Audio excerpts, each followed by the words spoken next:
Ish, you work with a lot of couples. How is ageism affecting the dating world? Well, it's shifting now, right? Because traditionally, it was totally okay to see an older gentleman with a beautiful young woman, whether it was a wealth for beauty exchange or that type thing. And so what we're seeing now is women are getting in on the game, right? But they're now being more accepted in dating younger men and it being okay than it was before. And they're happy, right?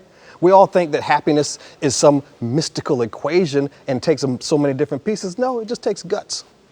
I hope they're legitimately happy. Yeah. I hope they're not doing it for feeding their egos or feeding the public's opinion of them. Right, or trying to fill a void, maybe. Right. Whatever. Well, all right. Seeing it. I think we're on to something here. Let's bring in inspirational speaker and aging advocate, Cindy Gallop. Cindy, welcome to the show. Hey, Cindy. Thank you. I'm thrilled to be here. What are your thoughts on the influencer who said women over 40 should stay out of the clubs? Obviously, that's an utterly ridiculous statement, but it's especially ridiculous because she seems to have lost sight of the fact that one day she's going to be 40, and it's a safe bet that she'll want to carry on clubbing and dancing as much as the rest of us do. And so, honestly, if I were her, I would retract that statement very publicly, because in 18 years' time, it's going to come back to haunt her.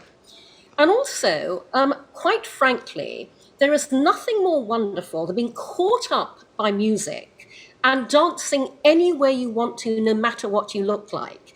It's a basic human right to just have a wonderful time in a club, on a dance floor, without caring what you look like. And I think all of us should be allowed to do that with zero judgment whatsoever. Oh, here. Yes. So eloquently said. My no goodness. age limit on that. No. Now, Cindy, what are your thoughts on how to combat ageism? Because it's here and it's a real thing. I personally choose to combat ageism in three ways. Through sex, through speaking up, and through showing up. I have a startup whose mission is to change the world through sex. And obviously part of that is celebrating the fabulous sex that we older people have. Because there's this ridiculous thing where people go, ugh, older people having sex. And we demonstrate that we are as hot and desirable and having just as great sex as anybody else. In fact, possibly even greater, because by this age, you know what you want. You're not afraid to ask for it. And then I speak up in the sense that I tell everybody how old I am as often as possible. I'm 61. I shout it from the rooftops because actually my view is the opposite of how people normally counter ageism when they say age is just a number. It's not. Your age is a very special number because your age is the sum total of you. Your age is the total of your lived experience to date, all of the value of everything you've been through. And so I coined the hashtag Say Your Age, and I encourage everyone to unashamedly say how old they are as much as possible. And then finally, I consider myself a proudly visible member of the most invisible segment of our society, which is older women.